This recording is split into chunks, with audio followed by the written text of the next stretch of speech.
Shivrai escaped from Agra. And Yes. from what I've understood about history, this pissed off Aurangzeb a lot. Yes, that he had it did. escaped.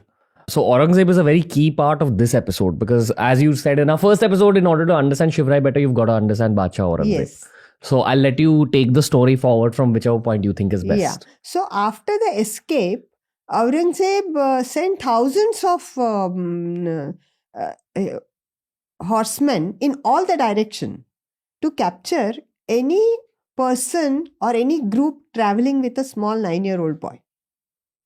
Okay, but as all of us know, history, little Shambhu Raje was left behind at Mathura because Shivrai knew that Aurangzeb will be surely looking at father and son duo. Many were captured, many were sent to Agra, many were flogged, and anybody, no religion, it was not only Hindu father and son. There were Muslims, Christians, everybody was captured and sent to Agra for verification whether they are the same as they escaped. But where was Sambhaji Maharaj? He was left back in Mathura. Okay. Sambhaji Maharaj, Like Shambhu Raje was left in Mathura. He was just 9 years old. And he was protected. He was left with the relatives of Moroji Pingle. Okay. In Mathura. Okay. And they were very protective for Shambhu Raje. So, Shivrai was leaving behind a piece, I wouldn't even say piece of his heart. His entire heart he was leaving behind at Mathura. But he had to travel fast. So from Mathura, if you see the distance between Mathura to Pune, stone's throw, as the crow flies, it is more than 1,000 kilometers, 1,200, 1,300 kilometers. But those days, there were no highways. Na? You had to climb the mountains, you had to cross the rivers, and you needed papers to cross the rivers. No ferryman will take you unless you have those papers. They're like passports issued by the Mughal government. Nobody can cross the border. So it must have taken a long time. It must have been a tiring journey. So Shivrai must have thought that it is impossible to travel this fast without getting noticed along with 9-year-old Shambhu Raje. So he was left at Mathura. So when Shivrai reached Rajgarh, he declared that Shambhu Raje is dead. We have to do all his Kriya Karma. Why? Because then Aurangzeb will not search for Shambhu Raje. So that's how it was happening. But what are the repercussions of this escape? Now, Shivrai has escaped. He's safe in Raigad. Nobody can touch him. Later on, Shambhu Raje escaped, also reached Raigad. That itself is an enthralling story. Now, Ram Singh, who was Mirza Raje Jai Singh's son, who looked after Shivaji at Agra. This Ram Singh, after the escape of Shivaji, was sent to Assam to fight. It's like a kind of a punishment. What was happening in Assam? Assam, they were rebels, and then they were, a home empire? A home empire, yeah. And they were like those, they were tribes also, which I said, no, they were cannibalistic tribes, and they were cruel tribes. They could hack you to death. They were like jungle people. So it was always a punishment if you are sent on these frontiers by your Badshah. And this was a punishment to Ram Singh because Shivrai had escaped. Just want to give a small piece of information here. The military personnel we've had on the show have always said that the Northeast was the most difficult place to go and fight. Yes. And they're saying that about the 90s and 2000s. Yes. So I can't imagine what it was 300 years ago. It was a watery, marshy land all over. My point of highlighting all these different aspects is that we have the Mughal Empire in the middle, in and around Delhi and that whole northern belt. Yeah. And then under that, we've got the Maratha Empire. On the west, we've got the Sikhs. On the east, we've got the northeast.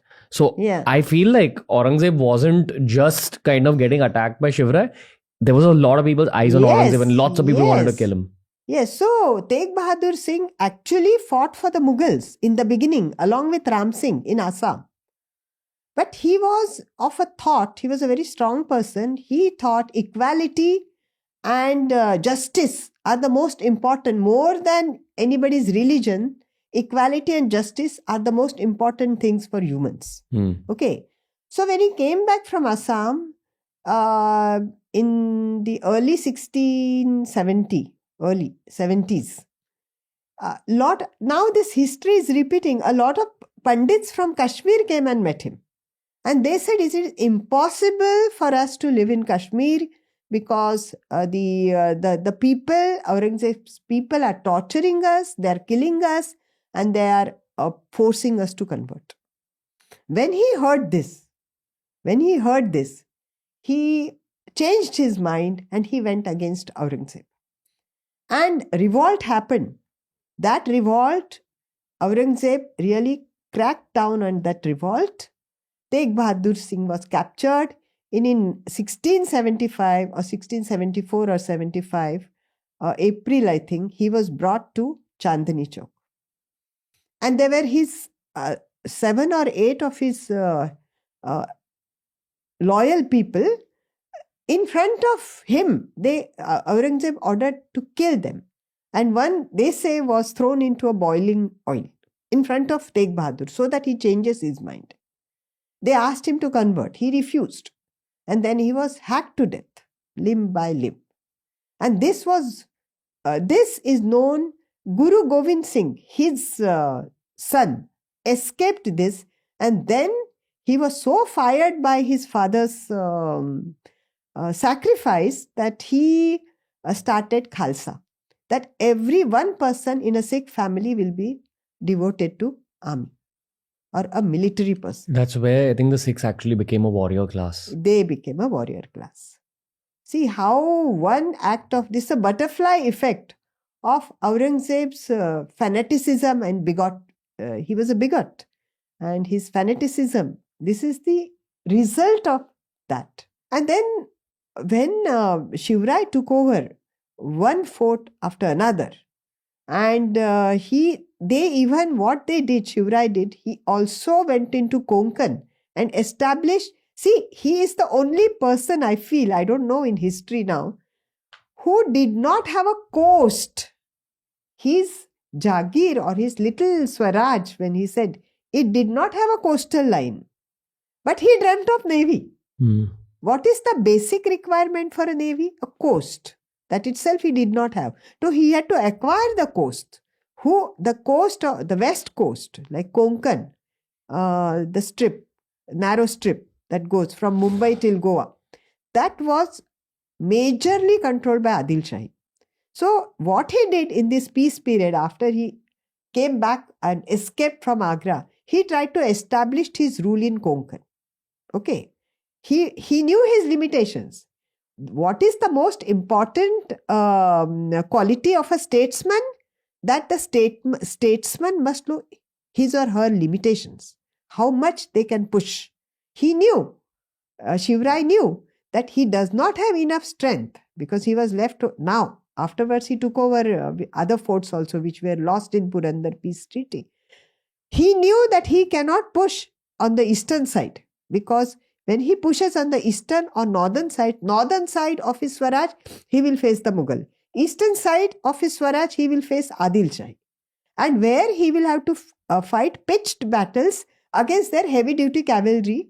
And their heavy-duty cavalry is very strong on the plains. But that was not the case in Konkan. Konkan is a very rough land. You know, there are straight rock faces. And then in Konkan itself, hundreds and hundreds of rivers come from the mountains and join the sea. So that entire area is very difficult to move. So he concentrated on Konkan. He had to get the coastal part. He had to acquire ports. He had to start building sea forts. It is not just building ships. Where will he anchor his ships? So what happened then? So he started building. He had already finished building Sindhudurg because Siddhis, this Sindhudurg is answer to Siddhis who were holed up in Janjira. So this Janjira fort, they had made it very strong. 2,000 Siddhis, the absolute mercenaries and pirates, were holed up in that Janjira fort. These are of African origins? Yes, Abyssinian origin. Abyssinia. Are these the same Siddhis we find in Gujarat today? Mostly, yes. They're the same. Siddhi is Sir, actually. Sir. These are from the East African countries. Got it. So Shivraj has started building these forts, and there's the sea fort he first acquired, and he started shipbuilding activities.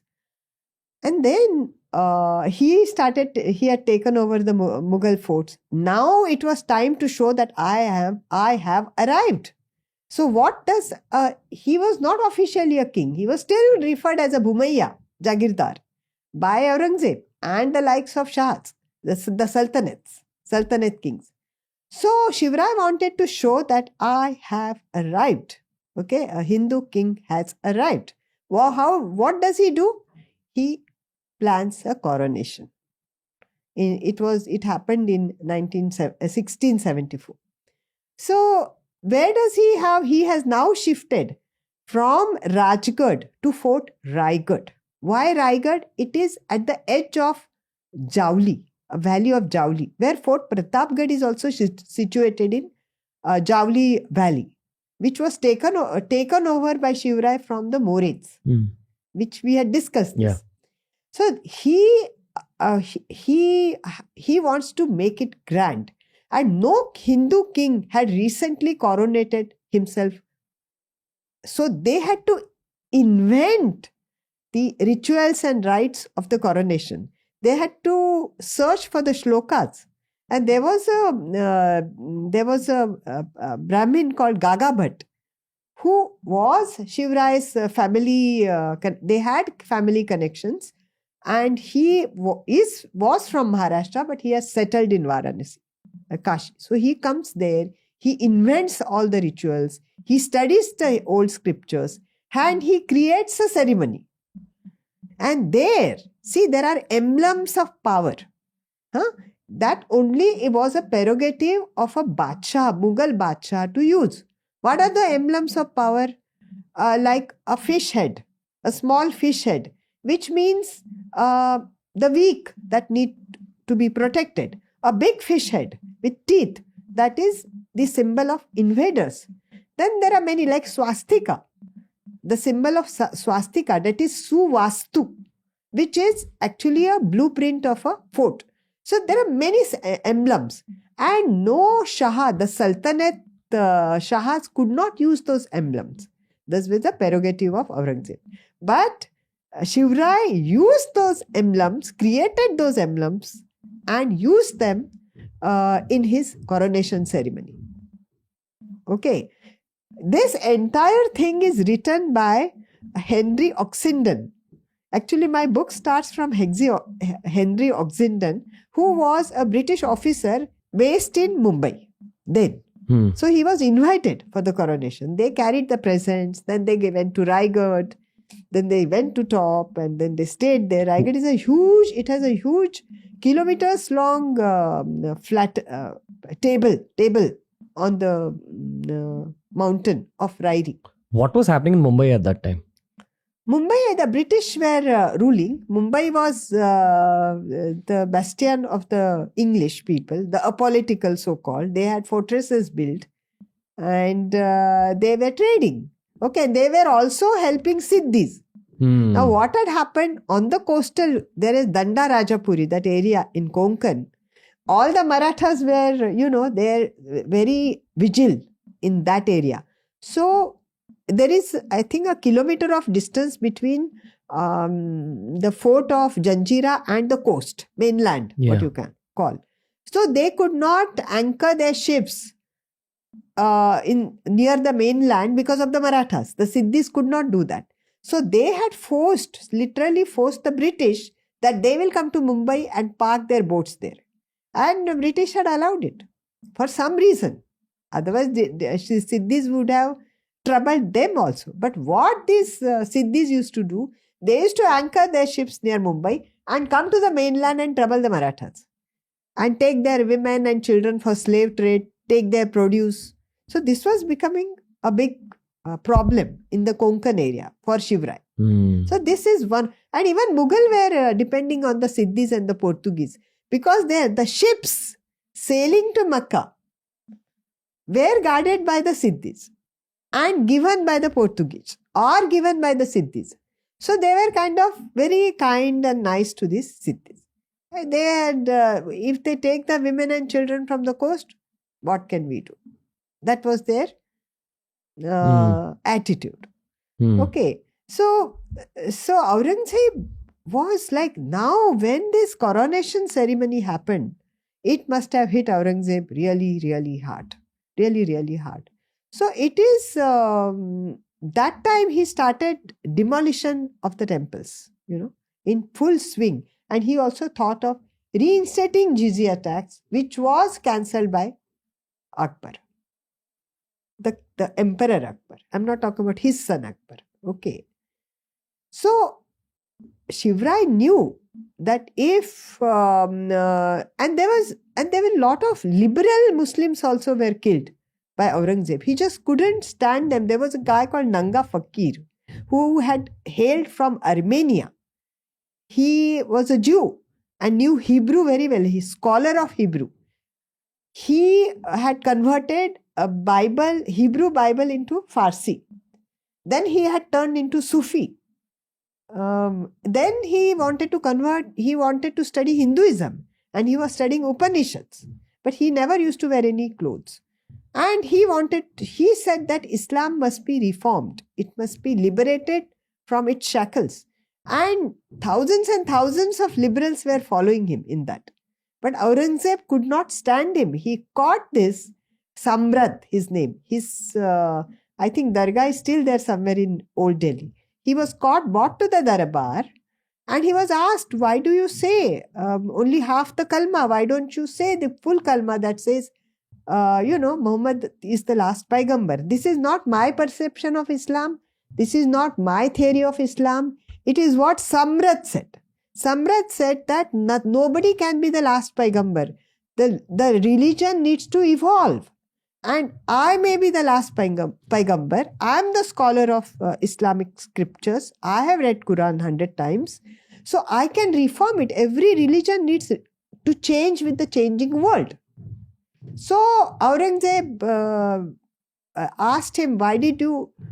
Then he did not know what to say, Aurangzeb.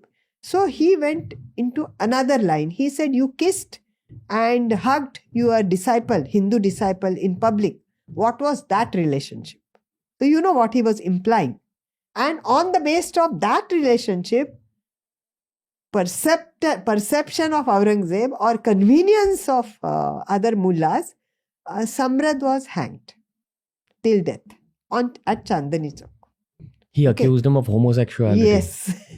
What was the case for homosexuality back then? It's absolutely no in those days. But of course, what was happening in the harems, what was happening with the eunuchs, little boys, we do not know. But openly, this was a big no-no. Okay, openly. Its entire thing is based on hypocrisy. Entire. You know how some eunuch boys were used as sex slaves also. One of the Mansabdars, Aurangzeb's Mansabdars had, or Akbar's Mansabdars had 15,000 eunuch boys in his harem. And what were they used for? I don't know. I can just guess, So this Samrat, so Shivrai knew if and when Aurangzeb descends in south, then we will have to pay heavy taxes. My Rayat will die, my people will die, and it's going to be a life worth committing suicide. I mean, it's not even the battles, just waking up every day knowing that there's some new issue that's happened. I was telling my family that, even just running business is so glamorous when you think about it before you've started. No. And then every day there's a mental health battle if you're running a business. Correct. And here we aren't talking about a business, we're talking about an empire. Empire, yeah. Where there is death involved, there's torture involved, there are very brutal enemies, there are multiple different enemies who've banded together, and you have to ensure that your people are happy and the economy is growing. So it mustn't have been an easy life. And somewhere it has to have taken a toll. Yes. And also, I will, my entire book is based on few lines which I have written myself. It is like this. Now we say ahimsa. I don't believe in that.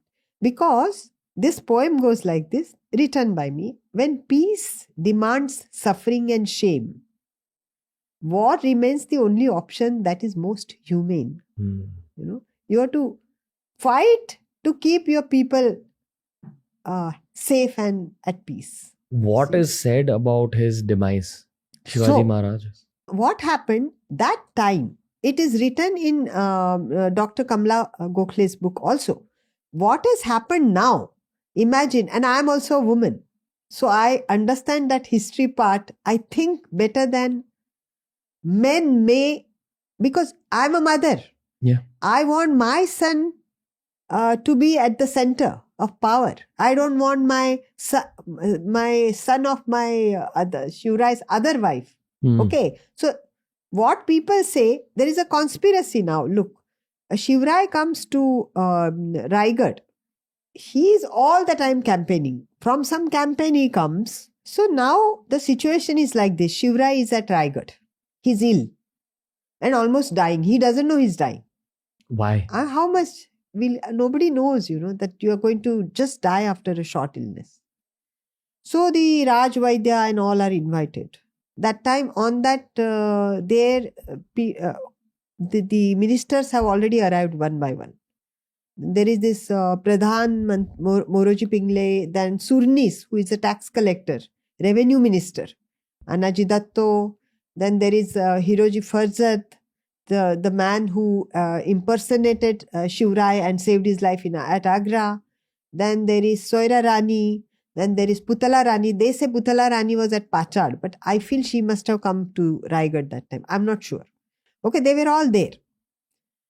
Now, Shivrai is sick and we do not know what conversation happened between there. We don't know. But Bakhar's right. They write that he said this, he said that, and it sounds very exaggerated. Anybody who is so ill cannot talk such long paragraphs and paragraphs, you see, according to me. And according to the English correspondence, he vomited blood.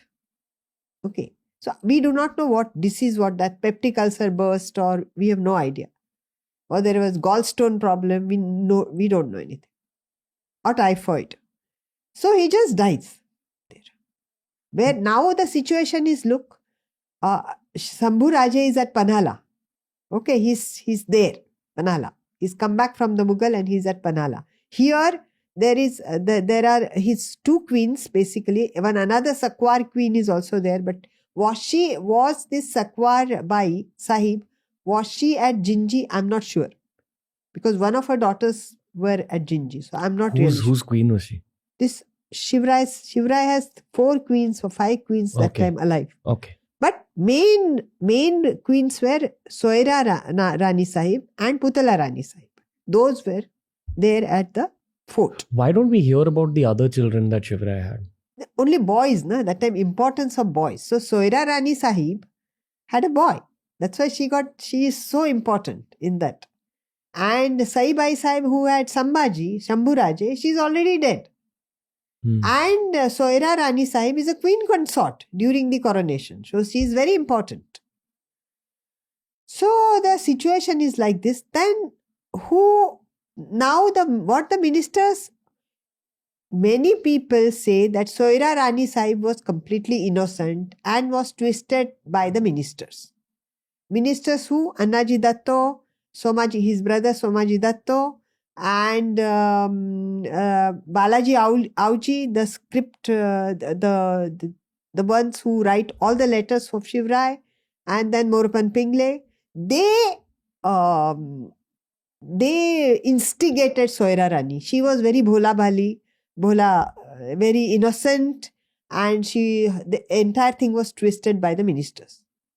But according to research books, my research based on these books, Soira Rani was also involved, and she very much wanted her son to become the next